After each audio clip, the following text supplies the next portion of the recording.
open minded ណា open minded open minded ហ្នឹងគឺមានន័យថាចិត្តទូលាយណា open minded opposite with narrow minded បាទឧទាហរណ៍ថា Mr. Nin is an open minded person ណា Mr. Nin is an open minded person មានន័យថាលោក Nin ណាគាត់គឺជាបរិសឬក៏ជាមនុស្សដែលមានចិត្តទូលំទូលាយអូអត់ចូលប្រកាន់អីទេហាមតែជេរម៉ែទៅបានហើយបងប្អូនណា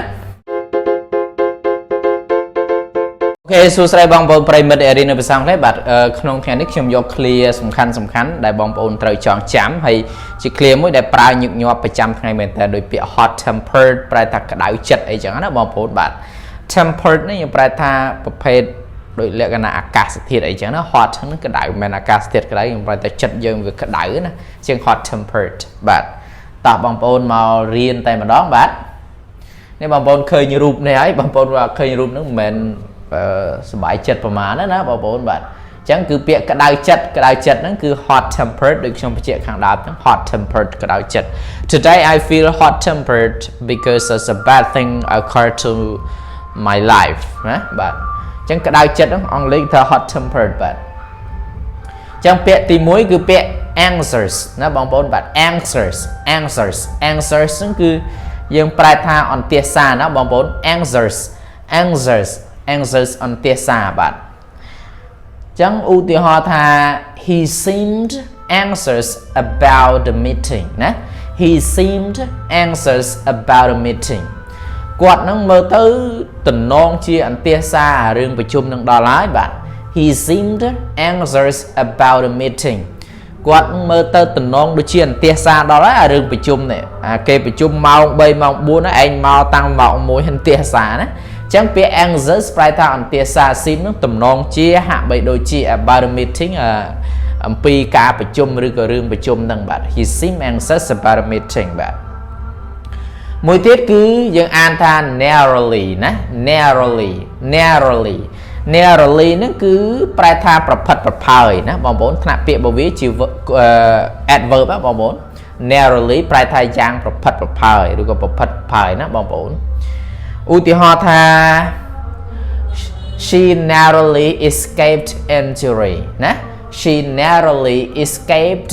injury មានន័យថាម៉េចបងប្អូនបាទនាងហ្នឹងគឺកិច្ចណាកិច្ចពីអារបួសហ្នឹងយ៉ាងប្រផិតប្រផើយណាវាបេះនឹងត្រូវវាបេះនឹងត្រូវរបួសអញ្ចឹងមានន័យថានាងហ្នឹងបានកិច្ចអំពីរបួសហ្នឹងយ៉ាងប្រផិតប្រផើយអញ្ចឹងពាក្យ narrowly ហ្នឹងគឺប្រែថាប្រផិតប្រផើយបង injury ហ្នឹងគឺប្រែថារបួសណា escape ហ្នឹងបានកិច្ចបាទឧទាហរណ៍មួយទៀតnarrow minded ណាបងប្អូន narrow minded យើងបកប្រែថាចិត្តចង្អៀតណា narrow minded ចិត្តអត់សូវទូលាយទេចិត្តឃើញគេទៅនេះឃើញគេទៅនោះហើយចិត្តវាអត់ទូលាយនិយាយរួមគឺអារម្មណ៍គិតទៅលើគេអត់សូវល្អឯអានេះគឺ narrow minded មនុស្សចិត្តចង្អៀតបកែឆាប់ខ្ញាល់បកែឆាប់ខឹងប៉ះដូចជួលហងប៉ះចេញជួសម្រាប់ពាក្យ narrow minded ណាមនុស្សចិត្តចង្អៀតបាទឧទាហរណ៍ថា he is a narrow minded man ណា he is a narrow minded man គាត់នឹងគឺជាបុរសដែលមានចិត្តចង្អៀតណាគាត់គឺជាមនុស្សមានចិត្តចង្អៀត he is a narrow minded គាត់គឺជាមនុស្សដែលមានចិត្តចង្អៀតដល់ពេល narrow minded ចិត្តចង្អៀតដល់ពេលចិត្តទូលាយគេប្រើពាក្យថា open minded ណា open minded ហ្នឹងគឺមានន័យថាចិត្តទូលាយណា open minded opposite with narrow minded បាទឧទាហរណ៍ថា Mr. Nin is an open minded person ណា Mr. Nin is an open minded person មានន័យថាលោក Nin ណាគាត់គឺជាបរិសឬក៏ជាមនុស្សដែលមានចិត្តទូលំទូលាយអូអត់ចូលប្រកាន់អីទេហាមតែជេរម៉ែទៅបានហើយបងប្អូនណាអញ្ចឹងគាត់ជាបរិសដែលមានចិត្តទូលាយណាសុំអីឲ្យនឹងអាហ្នឹងគេប្រាប់ពាក្យ open minded man ណាបាទមួយទៀតគេយើងអាន grumpy ណា grumpy ហ្នឹងប្រែថាចិត្តមួម៉ៅហ្មងកំពុងតែមួម៉ៅមកលេងសើចមិនណា grumpy ហ្នឹងគឺចិត្តមួម៉ៅបាទឧទាហរណ៍ថា his performance as the grumpy gateman ណា his performance as the grumpy Gateman ការសម្ដែងឬក៏អកប្បកិរិយារបស់គាត់នឹងដូចជាបរិសុទ្ធដែលយាម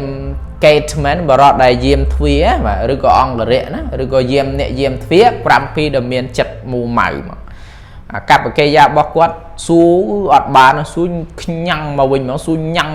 មកវិញណាអញ្ចឹង his performance as a grumpy Gateman បាទបន្តមកទៀតបងប្អូនគឺយើងអាន excuse ណាបងប្អូន excuse ឬក៏ excuse ណាយើងអានបានពីរអាន excuse ឬក៏ excuse យើងប្រែថាដោះសារអូប្រកែដោះសារធ្វើអីប្រកែដោះសារការងារមិនសូវជា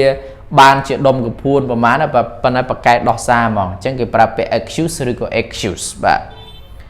ឧទាហរណ៍ថា late again what's your excuse to this time ណា late again what's your excuse today late again what's your excuse this time មានន័យថាម៉េច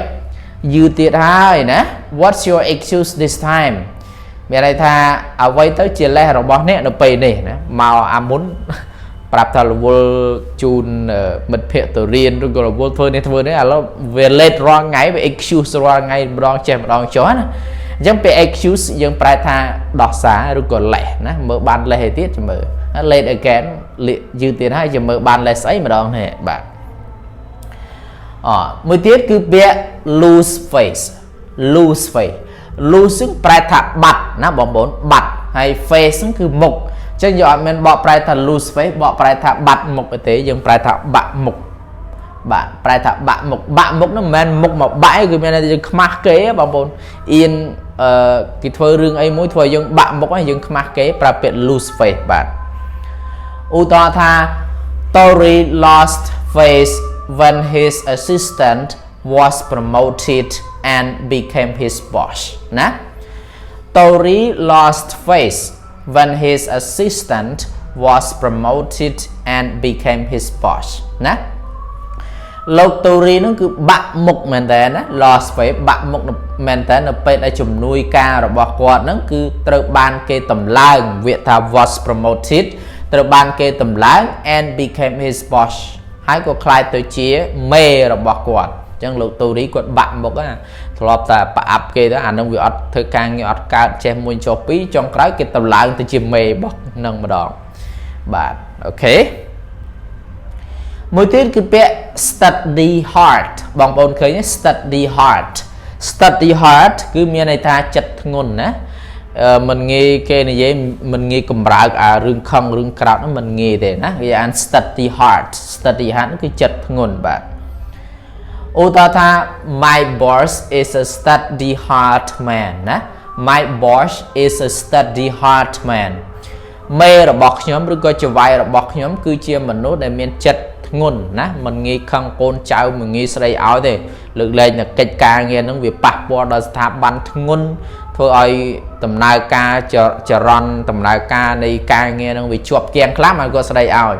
តែជាទូទៅគឺ study hard ហ្មងគឺចិត្តរបស់គាត់ធ្ងន់មែនតើអញ្ចឹង my boss is a study hard man បាទមួយទៀតគឺពាក្យ